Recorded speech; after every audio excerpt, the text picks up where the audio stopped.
Bonjour à tous et bienvenue dans ce Morning Bull Live. Nous sommes le 18 novembre 2020 et j'ai envie de dire au bull market, suspends ton vol. Vous vous souvenez, l'autre jour, je vous parlais de cette balle qu'on lance en l'air et puis qu'elle monte et puis retenue par l'attraction terrestre, bam, elle revient sur Terre.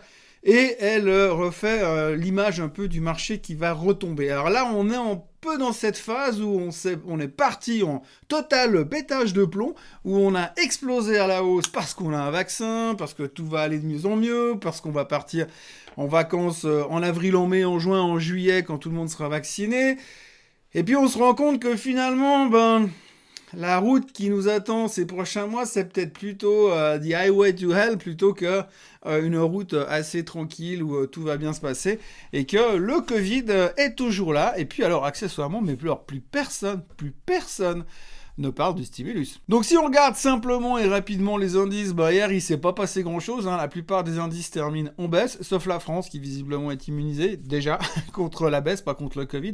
Et puis on a tout qui se calme, où les gens se posent des questions et on revient effectivement sur les stress qu'on a eu auparavant et que ça revient à toute vitesse et il y a de quoi faire visiblement parce que quand on regarde les chiffres, comme on en parlait déjà hier et avant-hier, c'est pas extraordinaire, on sent quand même qu'il y a une certaine tension. Donc, on est stressé, les marchés sont suspendus et il se passe plus grand chose. Puis à côté de ça, on n'a rien comme catalyste qui peut venir supplémentaire pour nous booster encore les marchés. Bon, il faudrait potentiellement un autre fabricant de vaccins qui vienne avec un truc qui fait du 96-97% d'efficacité, je sais pas, mais normalement, apparemment, il paraît que c'est tous les lundis. Donc on verra ça lundi prochain. Pour l'instant, on se pose un peu des questions et on est, comme je le disais avant, un petit peu suspendu au milieu de nulle part. À côté de ça, on a Monsieur Powell et Madame Lagarde qui sont en tournée mondiale. Alors Lagarde, je sais pas ce qu'elle fait de ses journées, parce que tous les jours elle parle. Bon, très honnêtement, j'arrive à peine à trouver des articles sur le sujet, donc on a un peu l'impression que personne n'en a rien à taper de ce qu'elle est en train de raconter. De toute façon, aujourd'hui, quand on voit l'état de l'Europe, économiquement parlant, et le stress qu'on a en Europe par rapport au Covid, c'est pas non plus le bon moment pour dire « Youpi, tralala, c'est génial, il se passe plein de trucs super intéressants », en dehors du fait que les Allemands se sont fait défoncer au foot. Globalement, il se passe pas grand-chose pour l'instant, et Lagarde continue de tourner en Europe pour parler, mais tout le monde a l'air de s'en foutre cordialement. À côté de ça, dans la série Je m'en fous également, il y a Powell qui parle beaucoup, on l'entend pratiquement tous les jours. Alors on met même plus dans les journaux que Powell va parler, là aussi on s'y intéresse peu. Globalement, il dit « Attention, attention, parce que si vous faites rien, moi, la Fed, je vais agir. » Bon, pour l'instant, il cause, mais il agit pas. Mais à côté, il continue de dire « Allez les gars, s'il vous plaît, filez-nous un stimulus, ce serait quand même vachement sympa, parce qu'on a quand même besoin de ça pour redémarrer. » Il arrête pas de répéter l'histoire encore et encore. Et pour l'instant, c'est lettre morte. Les politiciens aux États-Unis sont beaucoup trop occupés à recompter, à essayer de comprendre si éventuellement, peut-être, il est possible éventuellement quelque part qu'il y ait une possibilité que Trump soit quand même encore président et puisse le rester. Alors ça, je vais pas rentrer dans la théorie, mais il y a plein de discussions qui tournent là autour sur Facebook, je vous laisse vous en occuper. Mais voilà, en gros, aujourd'hui, les politiciens qui seraient censés nous filer un stimulus, pour l'instant, ils sont en week-end, déjà en avance, et puis ils attendent de voir ce qui va se passer, parce que pour l'instant, selon qui sera président, on va pas non plus se bouger les fesses trop vite, quoi. En attendant, ceux qui peuvent pas payer leur loyer et qui ont perdu leur job, ils peuvent encore attendre, ils sont pas non plus à 6 mois après. Autrement, si vous regardez un petit peu dans les médias aujourd'hui, vous verrez qu'on parle beaucoup, mais alors énormément, de l'entrée de Tesla dans le S&P 500, ce qui va pas être facile.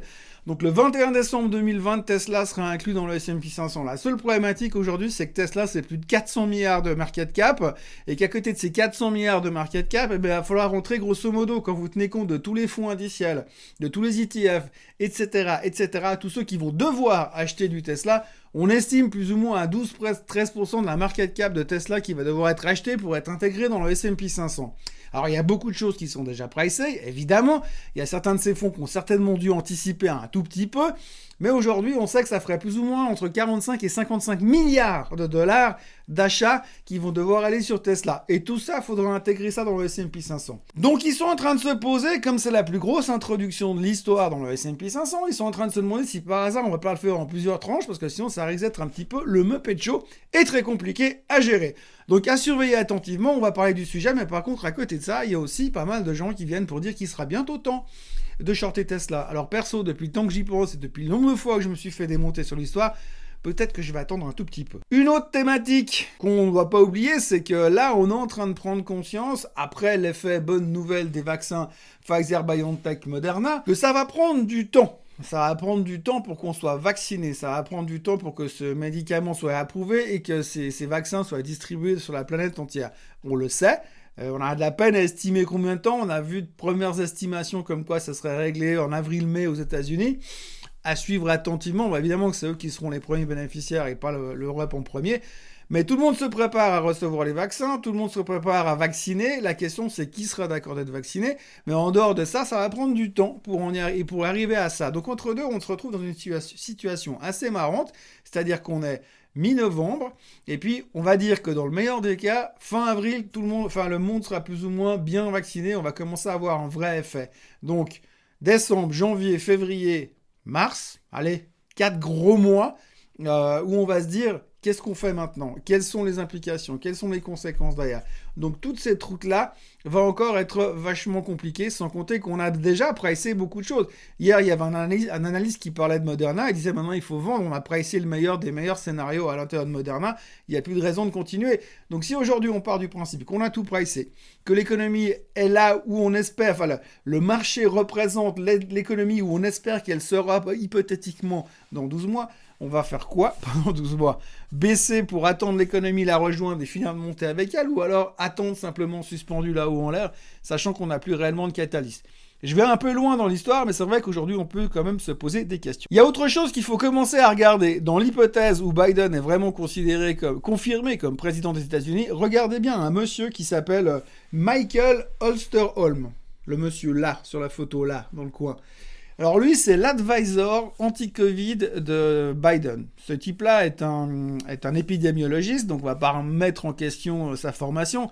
Il n'a pas été formé sur Facebook, lui, il a été réellement formé dans des universités. Et donc, il a des discours assez, on va dire, radicaux par rapport au comportement qu'on doit avoir vis-à-vis du Covid. Alors, je vous laisse regarder les interviews qu'il laisse sur Internet, mais franchement, j'ai l'impression que si Biden vient au pouvoir et que c'est ce mec-là qui pousse derrière, à mon avis, ils vont fermer les États-Unis. Et puis, les premiers qui sortiront dans la rue sans masque, ils vont se faire tirer une balle dans chaque genou. Enfin, à suivre attentivement, mais il a l'air éminemment sympathique comme garçon.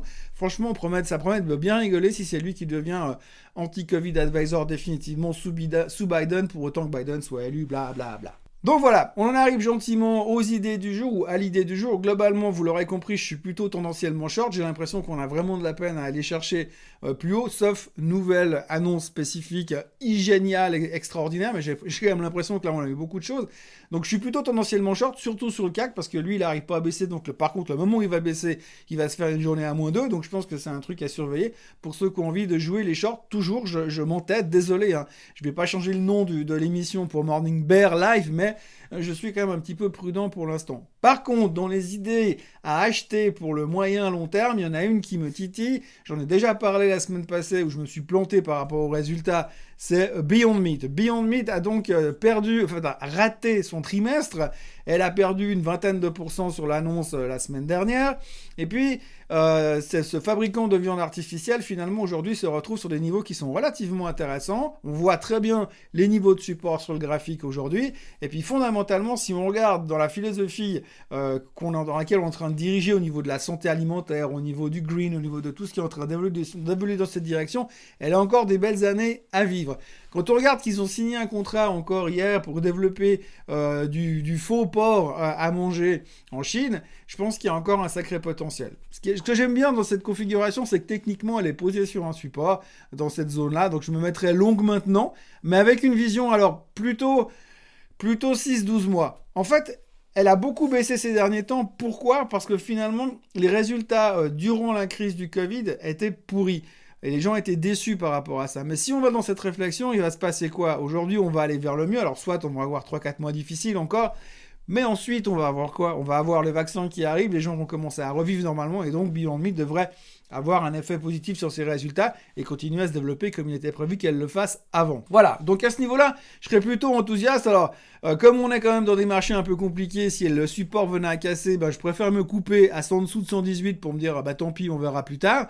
Et puis, par contre, si vraiment on consolide et on continue à démarrer plus haut, je pense que c'est un titre qui peut facilement remonter en direction des 199, parce que quand les gens en veulent, celle-ci, elle monte très très vite. La question du jour, l'autre jour dans une de mes publications, je ne sais plus si c'était de l'écrit, de l'audio ou de la vidéo, j'ai dit que pour des raisons de religion, je n'aimais pas shorter. Alors c'était de l'humour évidemment, je me fous totalement des religions quelles qu'elles soient, mais je suis athée de tous les côtés, donc c'est pas pour ça que j'ai changé mon avis par rapport au marché.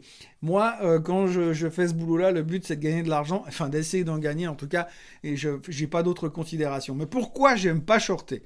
En fait, c'est simplement un état d'esprit. Il y a des gens qui sont super à l'aise dans le marché, qui adorent shorter, qui adorent jouer la baisse parce qu'ils sont vraiment confortables là-dedans. Il faut savoir que ceux qui sont très bons à la baisse, ils gagnent beaucoup d'argent quand les marchés baissent très fort. Après, c'est plus difficile dans les autres périodes, en général, mais il y en a qui sont vraiment faits pour ça. Moi, je suis pas fait pour ça. J'ai jamais été fait pour ça. Ça fait 30 ans que je fais de l'investissement et que je navigue dans les marchés boursiers, et jamais j'ai été bon à la baisse. La seule fois où je me suis retrouvé short dans ma vie, c'était le 11 septembre. Et donc j'ai eu tellement peur et c'était tellement dramatique ce qui s'est passé que je me suis empressé de tout couvrir et d'arrêter tout ça. C'est devenir short, être short, c'est une question de mentalité et c'est pas évident à le faire. Et puis il y a un truc que j'ai appris au long de ma carrière, c'est que quand vous êtes long, quand vous avez acheté un titre et puis vous jouez la hausse et puis que le marché baisse, c'est douloureux, ça fait mal, vous perdez de l'argent, mais fondamentalement c'est dans une espèce de normalisation. Quand vous êtes short et que le marché monte, pour un type comme moi, c'est une torture, mais vraiment monstrueuse. Donc j'ai beaucoup plus de peine à être short, même si des fois c'est hyper tentant. Et voilà, aujourd'hui, à mon avis, on est dans une situation où il y a quelque chose à faire. Et si je faisais du trading intraday, eh bien j'aurais tendance à être plutôt short. Je me fais violence pour ne pas me mettre short sur Tesla toutes les 5 minutes, mais j'ai quand même l'impression qu'à un moment donné, il faudrait effectivement essayer de jouer quelque chose. Mais sachant combien ça m'a déjà coûté de vouloir jouer Tesla à la baisse, c'est plus compliqué. Donc voilà, quand je dis que je veux shorter, je ne veux pas shorter pour des raisons religieuses, c'est simplement que c'est pas dans ma nature. Et si vous me demandez sur 50 trades combien de fois j'ai shorté, si on arrive à une, c'est déjà un maximum. Voilà, c'est tout pour aujourd'hui. On se retrouve demain pour la suite des aventures du Covid, des vaccins et des marchés boursiers. Je vous souhaite une très belle journée et à demain. Bye bye.